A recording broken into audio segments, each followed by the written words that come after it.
8.1, add and subtract polynomials. Let's first revisit the word monomial. Any number is considered a monomial. So 10 would be an example. Any variable, one-term variable, will be also considered a monomial. The product of a number and a variable or variables is also considered a monomial. So half times a times b squared. Variables with whole number exponents is also considered a monomial. Okay, let's look at examples when it's not a monomial. You have 5 plus x. This is not a monomial because we have a sum. And for the next one, 2 over n, you cannot have a variable in the denominator.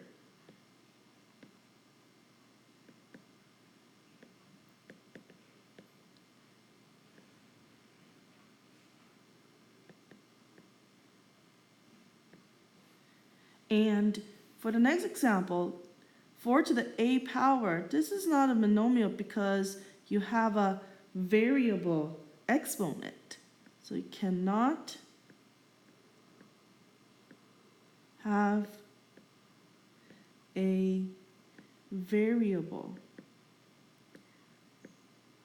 exponent. And for the next one, you cannot have a negative exponent.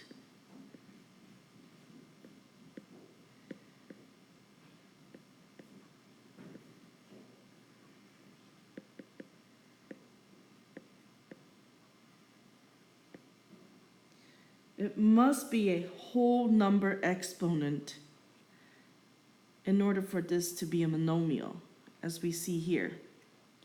Okay, let's look at the word degree of a monomial. This just means the sum of exponents. The degree of a number will always be 0. So 10 to the x0 power is always the number itself. That's why where you get the 0. And the exponent of the variable x is 1. So we only have 1 as the degree of the monomial. And for the next one, the variable a has an exponent of 1. The variable b has an exponent of 2. So if we take 1 and we add 2, we get 3 as the degree of this monomial. And for the next example, 5 will be the degree of the monomial. Okay, now let's look at the word polynomial. Polynomial just means a monomial or a sum of monomials.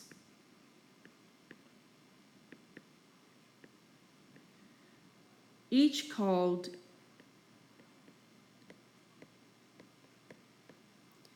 a term. So let's look at an example of a polynomial. 2x cubed plus x squared minus 5x plus 12. Now we have a couple vocab terms here. The leading coefficient is the coefficient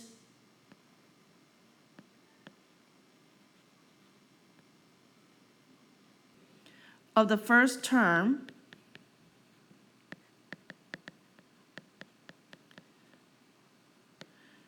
when a polynomial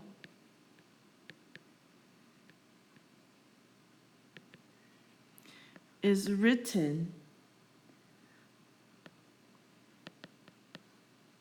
with exponents decreasing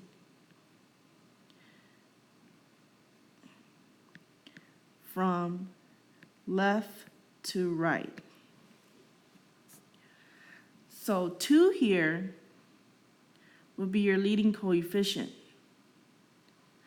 And the degree of this polynomial will be the greatest degree of its terms.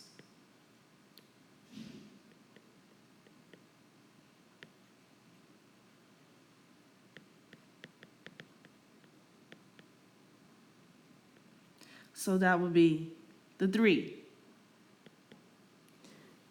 And then we have the constant term, which is just the number positive 12. Now, a binomial is a polynomial with 2 terms, such as 2x minus 5. A trinomial has 3 terms.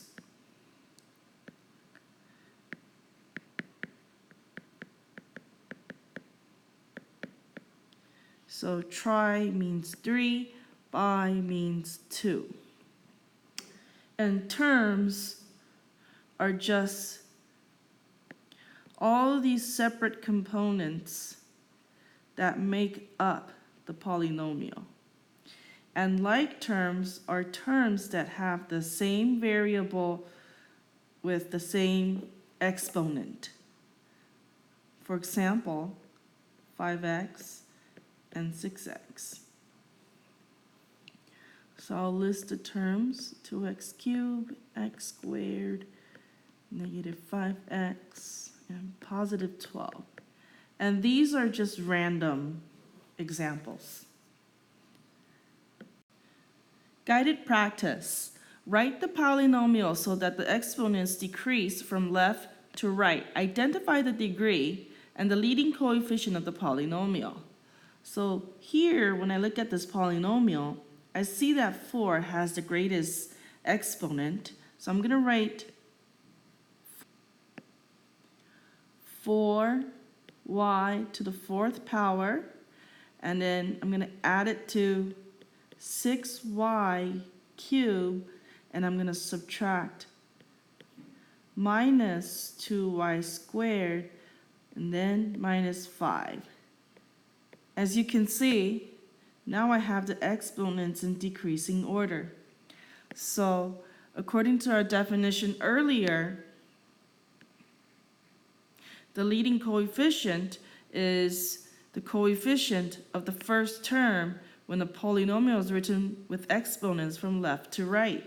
So 4 would be the leading coefficient, and the exponent here of 4y to the 4th power would be the degree.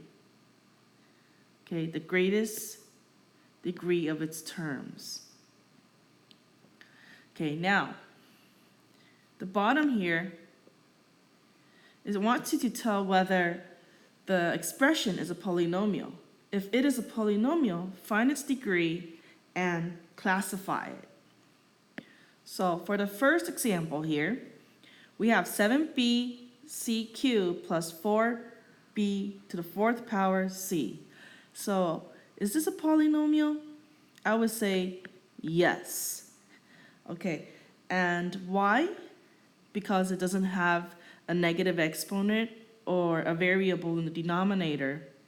Okay, and the degree, you would take this term 4b to the 4th power c and add the exponents.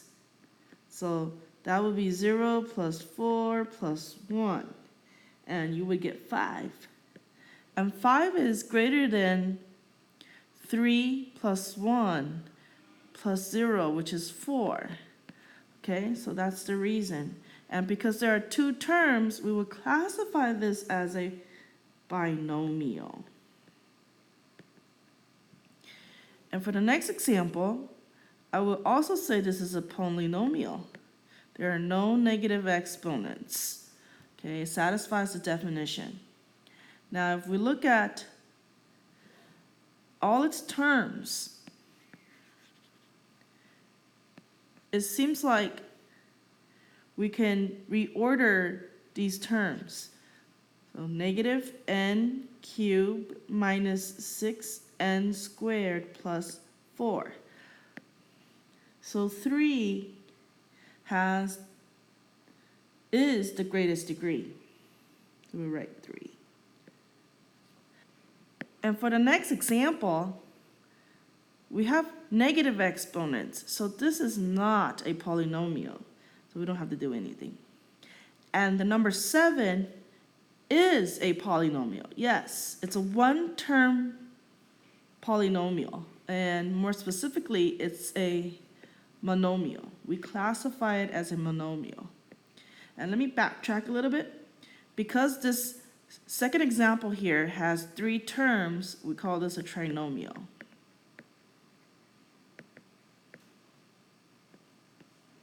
Okay, so binomial, trinomial, monomial. And for this case, it's 7 to the 0 power, so 0 will be your degree. And for the next set of practice, we're going to look at how to find the sum or difference of polynomials. So if we look at this first example here, we need to first distribute the -1 into this binomial. So let's copy 6c squared plus 3c plus 9, and then -1 times 3c is -3c.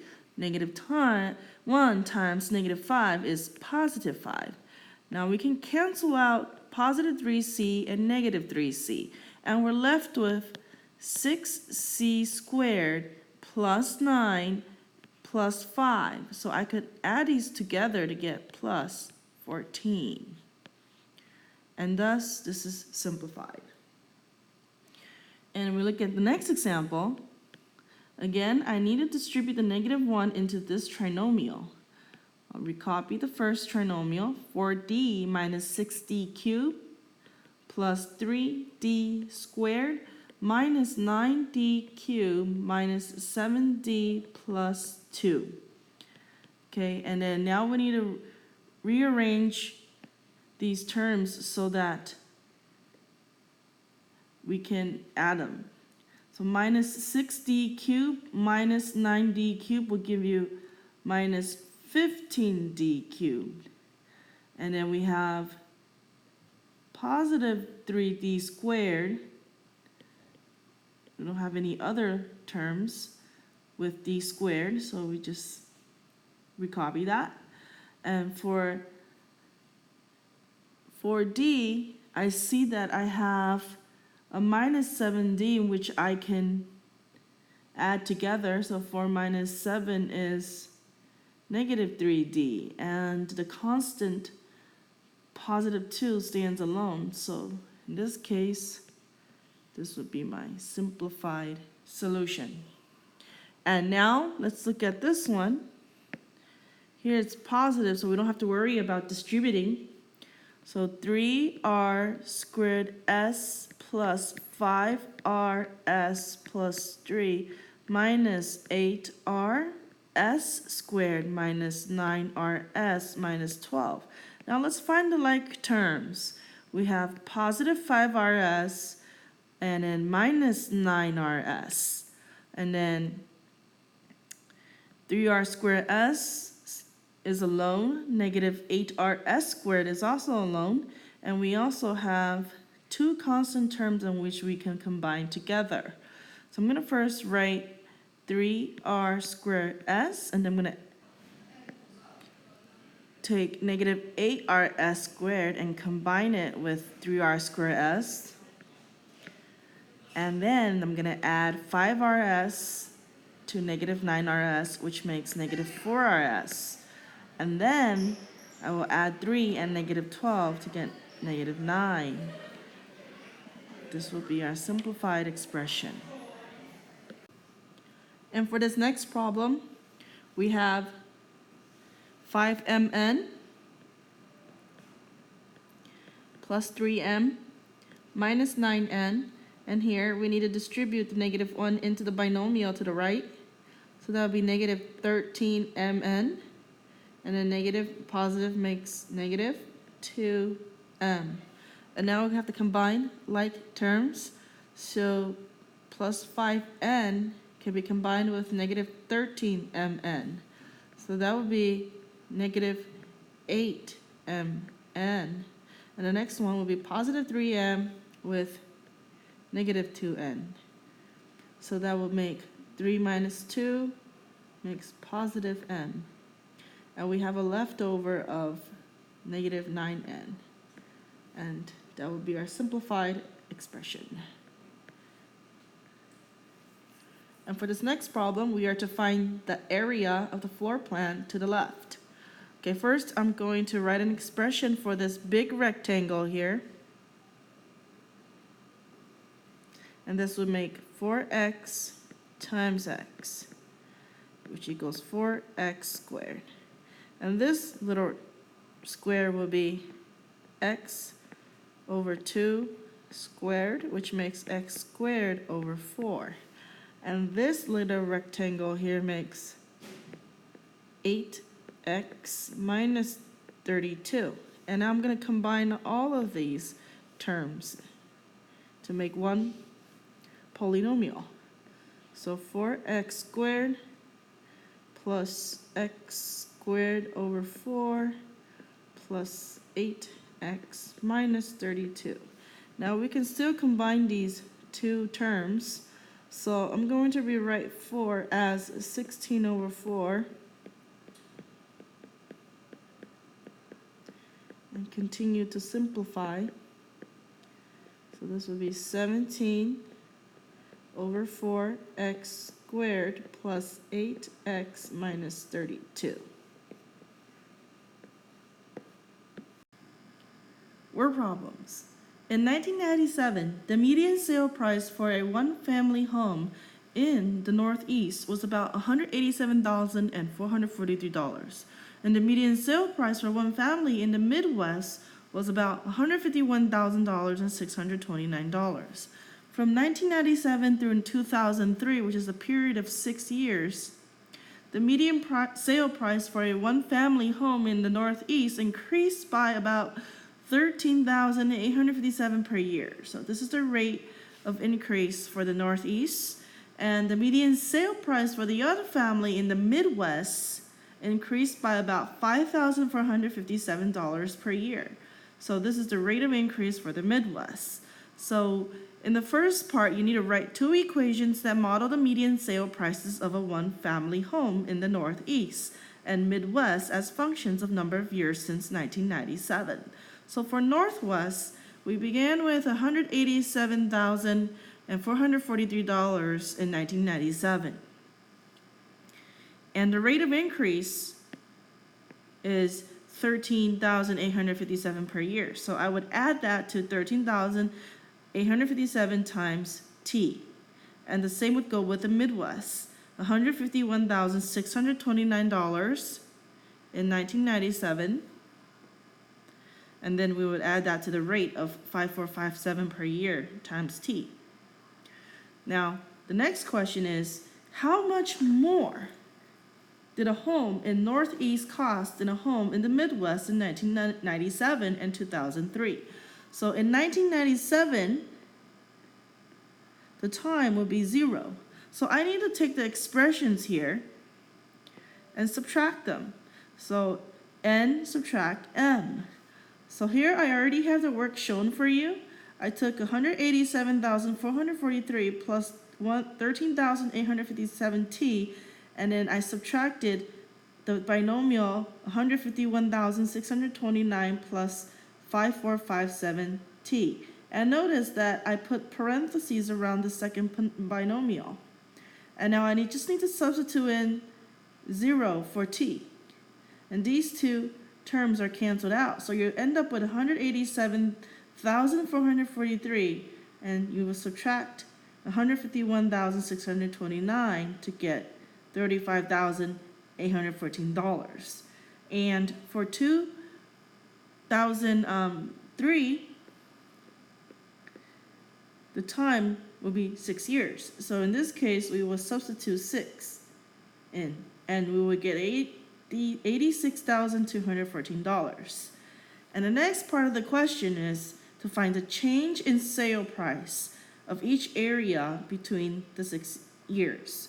So again, I need to take this expression, substitute 6 in, and then subtract the same expression again with brackets around it, and I need to substitute a period of 0 years. And I would do the same thing for the Midwest. Take the second equation, 151,629 plus 5,457 times a period of 6 years. And after I find this amount, I need to subtract the same equation again, with the exception that this time you need to multiply by a period of 0 years, because we're looking for the change in sale price. So after you do all the calculation, these are the answers that you should get. And this concludes our lesson.